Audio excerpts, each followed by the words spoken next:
వెంకటేశాయ. మేము పరంపరంగా పూర్వీకము నుండి వంశపారంపర్యంగా అర్చకత్వము శ్రీ వేటరాయస్వామి టెంపుల్ మెయింటెనెన్స్ చేసుకొని వస్తూ ఉన్నాం. ఈ వేటరాయస్వామి అనేటువంటి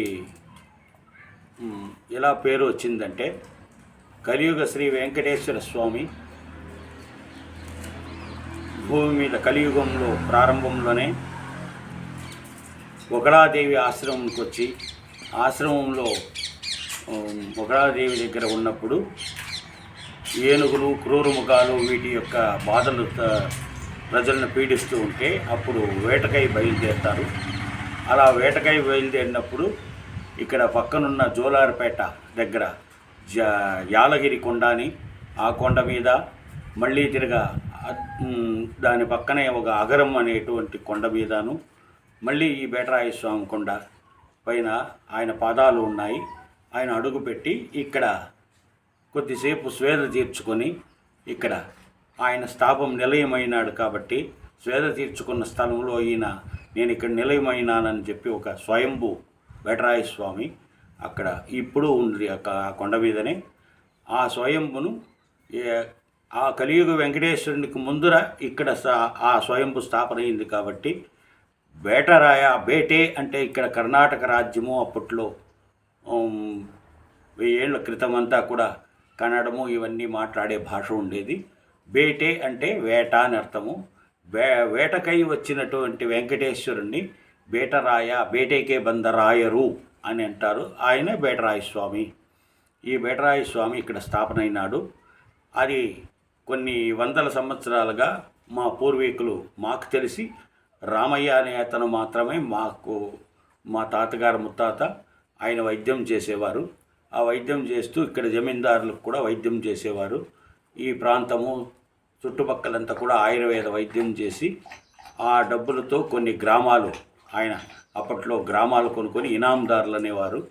ఈ గ్రామాలందరినీ కూడా కూడగట్టుకొని ఆ గుడి మునుపు పలకలతో చుట్టూ చిన్న స్వయంభూ చిన్న గర్భాలయం మాత్రమే ఉండేది. ఆ గర్భాలయంలో ఈ స్వయంభూ ఉండేది.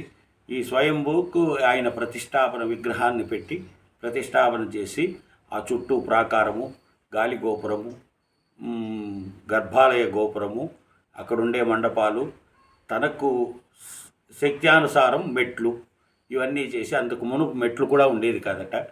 ఆ మెట్లు లేనప్పుడే ఆ స్తంభాలు ఇవన్నీ కూడా మాకు దగ్గరలో పరమసముద్రంకు దగ్గరలో ఉండేటువంటి అడ్డగుట్ట అని ఒకటి ఉంది. అక్కడిని ఇంకా ఈ స్తంభాలన్నీ తీసుకెళ్లారు. అక్కడ ఏ స్తంభం కానీ ఏమి కానీ రాళ్ళు కొట్టిన ఆనవాళ్ళు ఒకటి లేదు. చాలా కష్టపడి పైకి తీసుకొని అప్పట్లో ఈ గుడి దేవాలయాన్నంతా ఇంప్రూవ్మెంట్ చేశారు.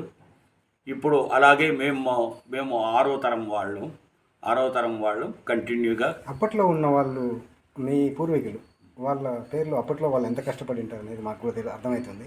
సో వాళ్ళు ఎంతవరకు తీసుకొచ్చి మీ చేతుల్లోకి పెట్టే అవకాశం ఉంది? అప్పట్లో ఆ దేవాలయము, ఆ గర్భాలయము అవన్నీ కట్టారు. అప్పుడు దీని మీద కొద్దిగా ఈయన 12 గ్రామాలు, పక్కన మంగళదొడ్డి అక్కడ 7 గ్రామాలు, ఇక్కడ ఒక 6 గ్రామాలు ఉండేది. మటార్లపల్లి, గట్టపనాయనపల్లి, మారపల్లి, కూర్మానపల్లి గ్రామాలన్నీ కూడా వారిదే. ఆ గ్రామాల్లో ఉండే ప్రజలు అక్కడ ఉండే భూములన్నింటినీ కూడా కొంత దేవాదాయం భూమి, మళ్ళీ దేవాదాయాలకు పెట్టి కొద్దిగా ఆస్తులు అక్కడ పనిచేసే కావలి వాళ్లకు మాన్యం పెట్టి, తర్వాత భజంత్రీలు వాళ్ళకు కూడా మాన్యం పెట్టారు. వాళ్ళు చేస్తున్నారు. ఈ పరమసముద్రం చెరువు చాలా పెద్ద అయింది. అందులో పెట్టిన ఆ పెద్ద చెరువుకి నీరు కట్టి అంటే నీళ్లు కట్టే వాళ్లకు మాన్యం పెట్టారు. తోటి వాళ్లకు మాన్యం పెట్టారు. ఇది ఒక సామ్రాజ్యం మేరకు వాళ్ళు ఇనాందారులుగా అన్ని. అప్పట్లో ఒక పూట గడవాలంటే కూడా చాలా కష్టకాలం అప్పట్లో. సో ఏమంటే ఒక రోజు మొత్తం కష్టపడినా కూడా ఆ పూట అందరూ గడవడం అనేది చాలా కష్టం. అవును. అప్పుడు అన్నం అనేది రేర్గా దొరికేవంట. సో అప్పట్లో గంజి, ఈ రాగు గంజిలు ఇట్లా కొన్ని అప్పట్లో పడిన కష్టాలు చాలామంది చెప్తున్నారు.